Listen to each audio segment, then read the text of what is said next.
if you guys are struggling in the manufacturing and industrial sectors with getting employees on the floor, filling those job vacancies, the market has seen a huge shift over the last 2 years, and a lot of companies are looking for employees and can't seem to find them.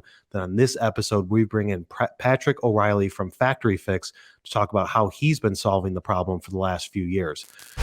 Gladiator in this art of war. What you think that I've been fighting for? Got a cape on like a superhero. They rushing at me like a matador. Nah, I don't need your energy.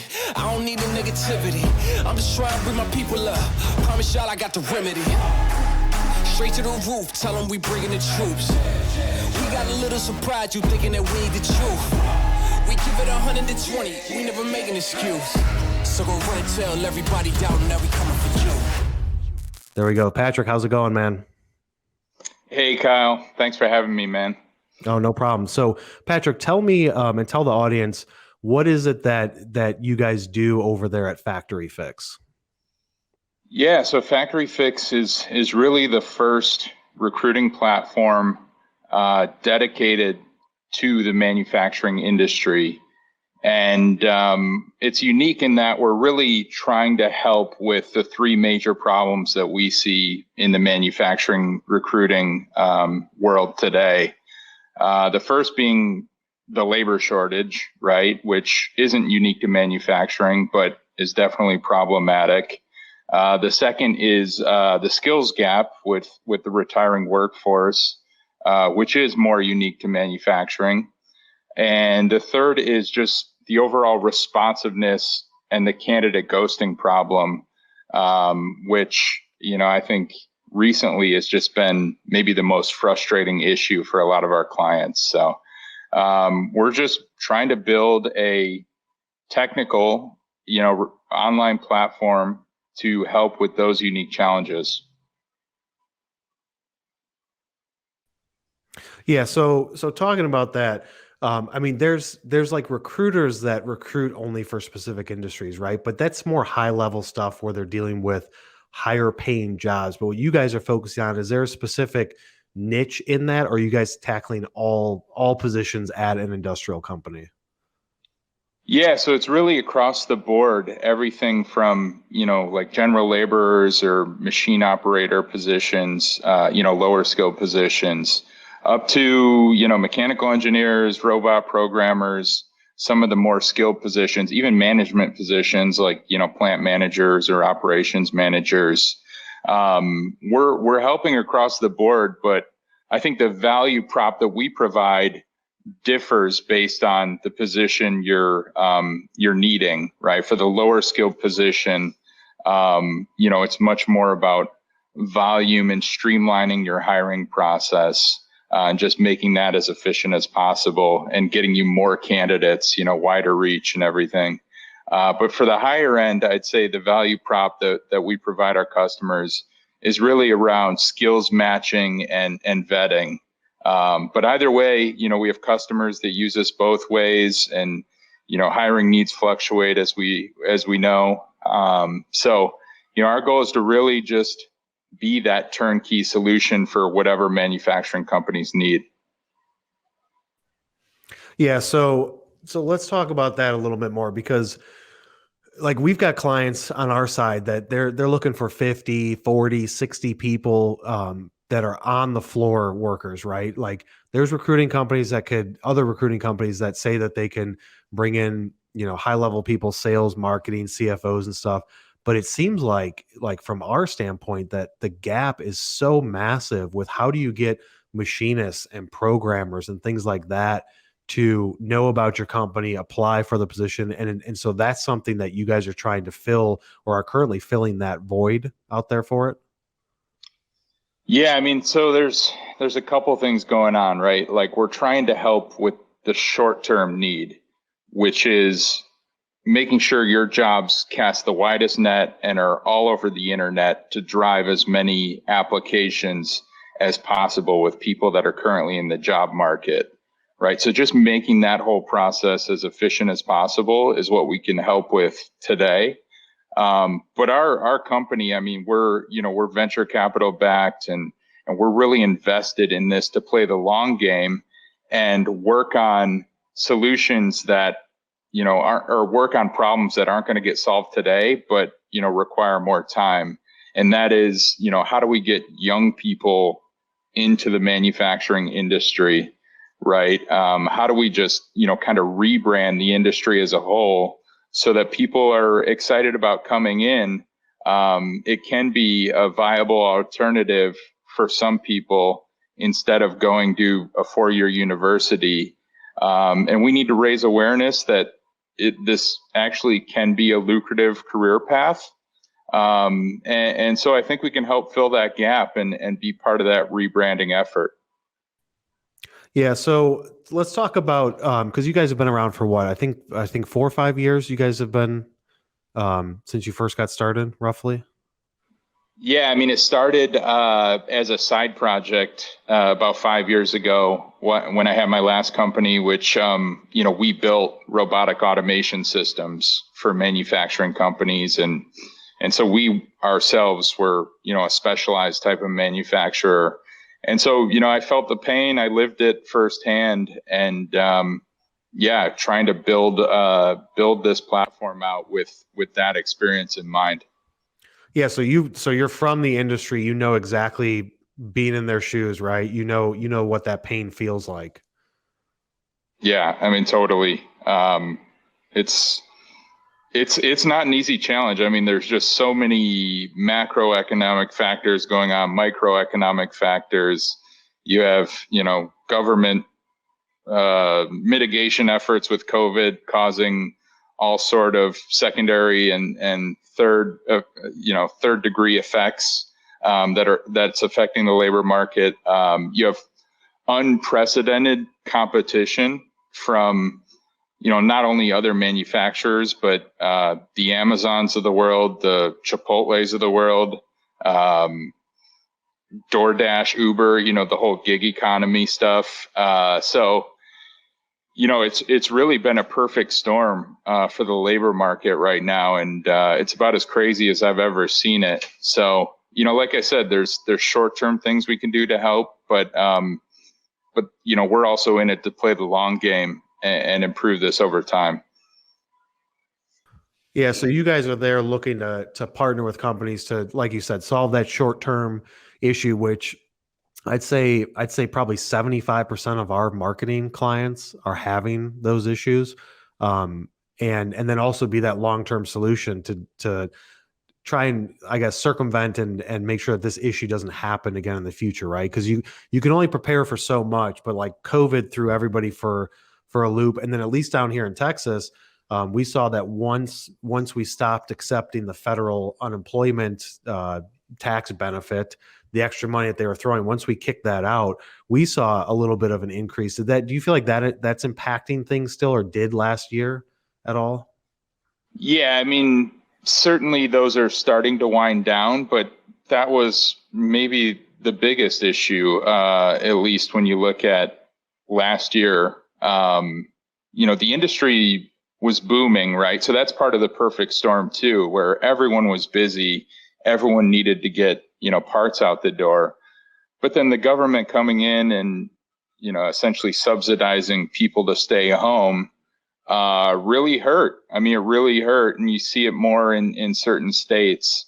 But then also, manufacturing is an aging workforce, and I think COVID was a catalyst that brought on this wave of retirements when people were, might have otherwise stuck it out a couple more years, said, like, I'm done. Work's kind of weird right now, and some cases I have to wear a mask 12 hours a day. So, it's not even worth it. Like, I'll just end this now.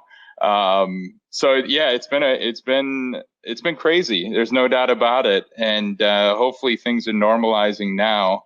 But this problem isn't going to go away, right? Like, it was a problem before COVID, and COVID exacerbated it. So now we just kind of have to normalize and chip away. Yeah, totally. So walk me through a process.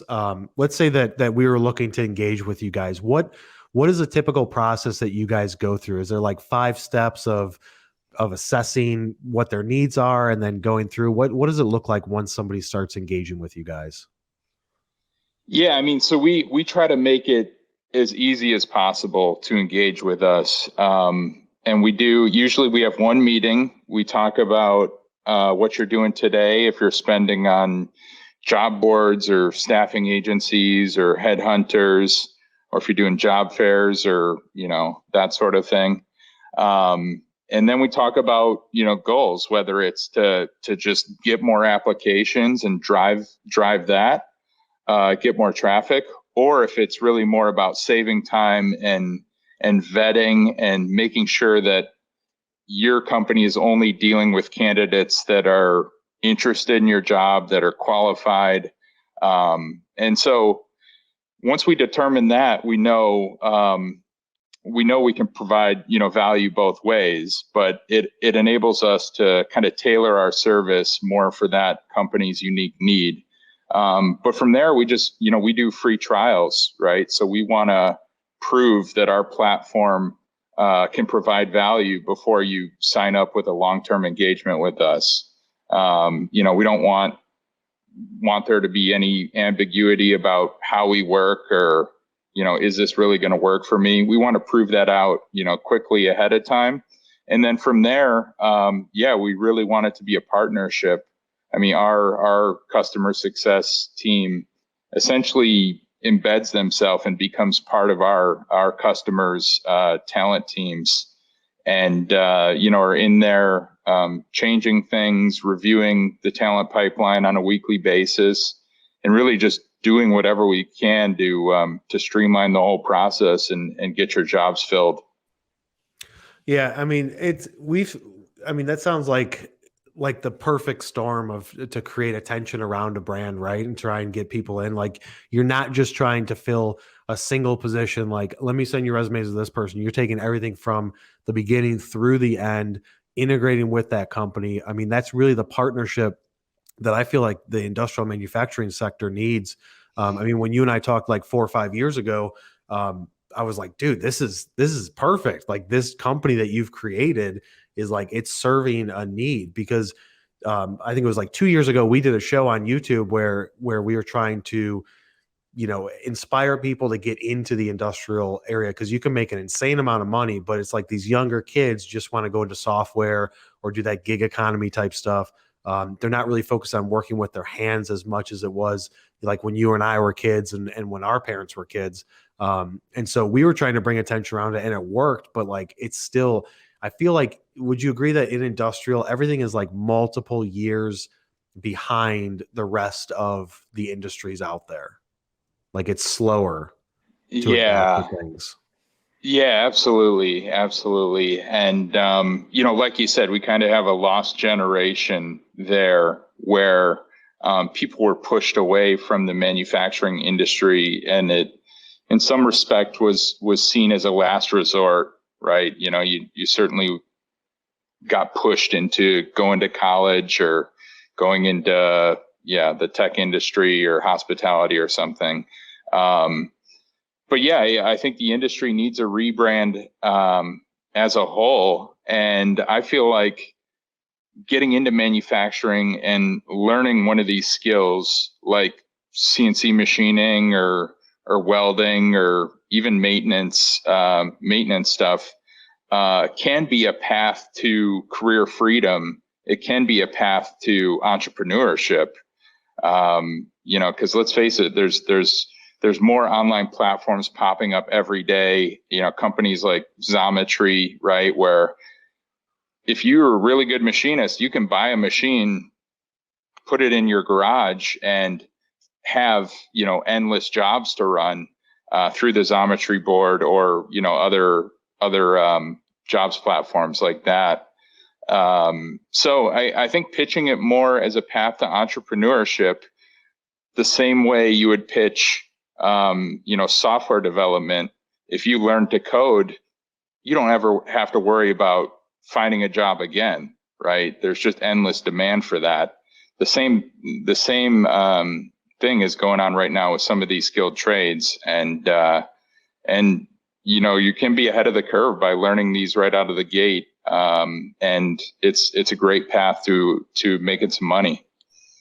Yeah, I mean that brings up an amazing point. It is like there's so many people that want to be entrepreneurs, right, and start their own thing, and platforms like that where it's like they're outsourcing jobs and things like that for startup companies, for inventors, whatever. Like if it's learning machining, for example, my dad was a machinist. He retired after 30 years or so.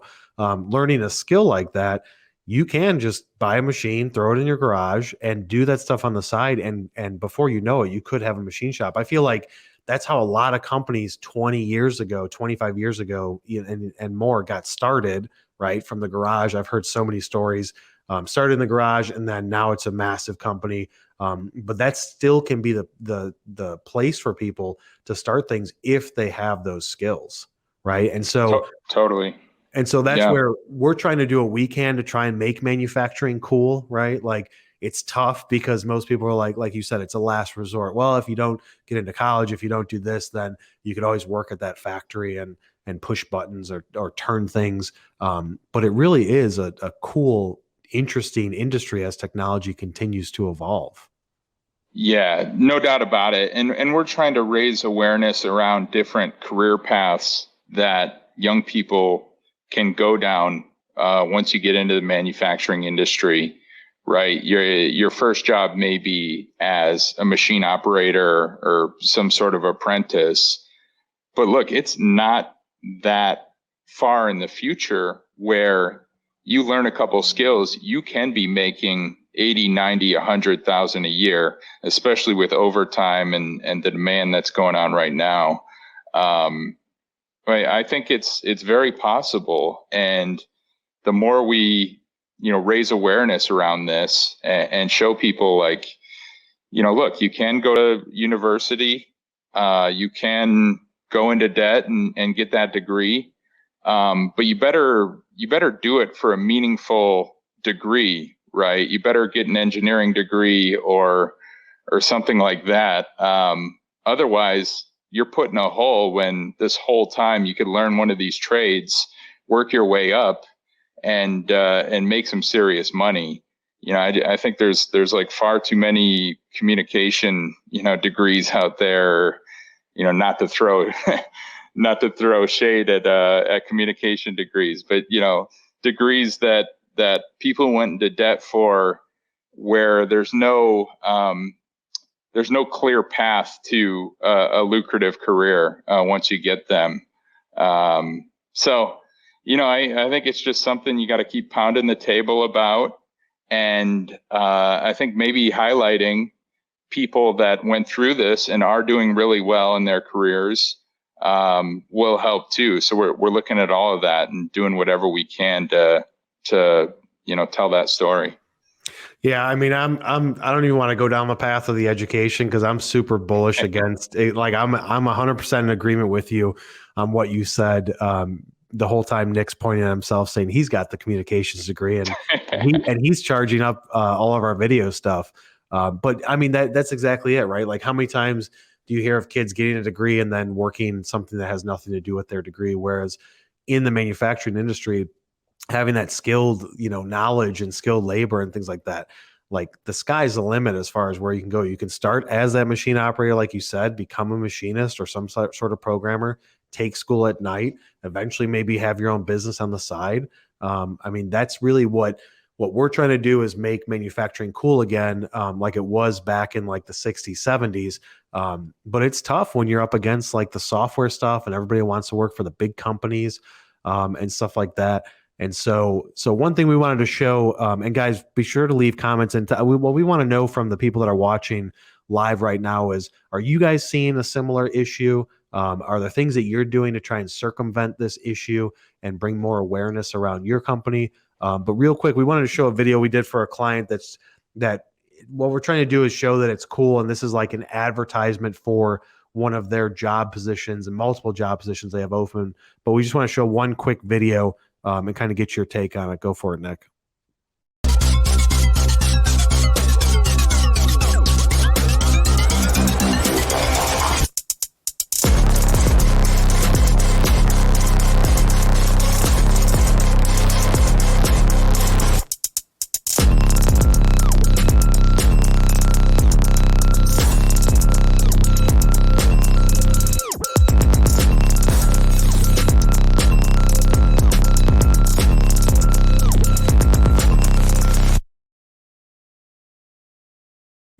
Yeah. So looking at something like that, Patrick, I mean, do you feel like creating more content like that could possibly bring some energy into grabbing the attention of these younger generations?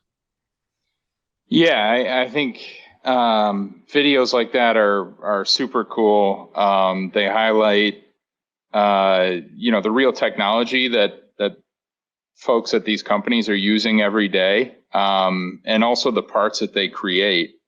And yeah, we need to be doing more of that, not only on a company level, but at an industry level, and showing the different opportunities that exist throughout. Um, yeah, I mean, there's different challenges, right? So for that one specifically, showing the cool stuff that's going on at your company will definitely help people that are CNC machinists that want to make really cool parts like that. But it also helps for the next generation and the folks that know maybe I'm not there skill wise, but if that company's willing to train me, I'd love to get involved now and work up to the point where I can, use all that cool machinery and get there eventually. Yeah, I mean that's what it comes down to, right? And I feel like a lot of companies we've talked to, they have those apprenticeship programs in place, right, to help like teach and educate and train and work with the new employees that maybe don't have the skill sets. But what it comes down to is like how do you get attention from that group, right? You got to be creating some sort of content, putting it in front of the people in the right places, and then be part of movements where whether it's associations that are bringing more awareness into the high schools and things like that. But I feel like ages, even out of high school, ages 18 to 30, like there's a massive gap of people that have the skills to be able to apply today, because they're just getting into it because there wasn't really much awareness around manufacturing 10, 15 years ago to like, make it cool. Yeah. So what type of successes are you guys seeing with your clients? Like once when somebody comes in and says, "Look, dude, I've got all these jobs that I have open," what type of success rate do you guys see once you start getting involved in the process? Yeah, I mean, so it's a spectrum for sure, depending on, are we talking about a small and medium-sized company or, some of our larger companies, and we'll help them in different ways. And we truly do look at it like a partnership to where we're helping, really drive that hiring process and streamline that. And videos like the one you showed are really awesome and help with one piece of the puzzle here, which is raise awareness, get those initial applications.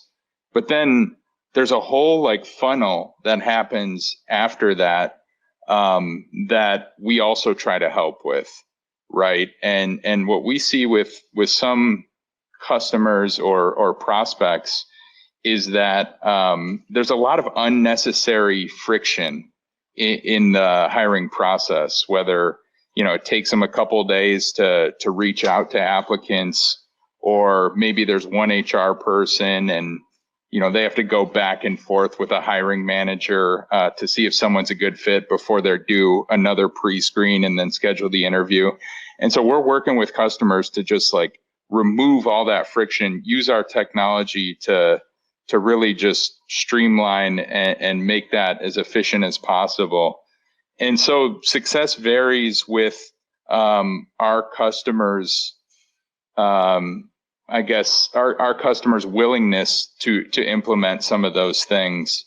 And then we have larger customers too that have all this in place, that have talent acquisition teams, and they're just using us to find more people and drive more applicants to their jobs, which is totally fine. But, I think our goal was to really build a turnkey solution rather than just build a tool that people can use to hire with.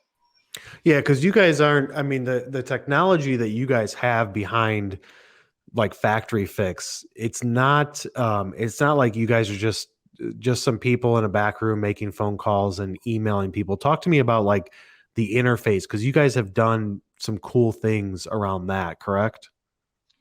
Yeah, I mean we have 40 software engineers now that work for us that are really building out some cool technology on the platform side.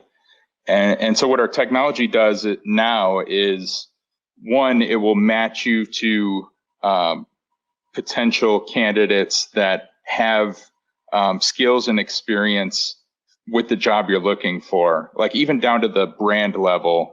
So if you're a company and you need a CNC machinist that has worked on Haas mills, we'll actually match you to people in our database that have that exact experience. And in addition to that, we're trying to cast the widest net as possible to really just drive as many applications as possible. And then beyond that, we've built a scoring algorithm that will actually vet every single applicant and actually send a series of text messages to get more clarity on a person's experience. And what that results in is us passing along to our customer candidates that are vetted, are a good fit skills wise, and are actually responsive and already engaged in a conversation about your specific job. So if you go back to the problems we're solving at a high level, it's the labor shortage, trying to get more people into the industry, the skills gap, trying to find you people with specific skills and experiences. And then third is helping to solve with that responsiveness issue. So we're trying to build our technology out to really hammer all three of those.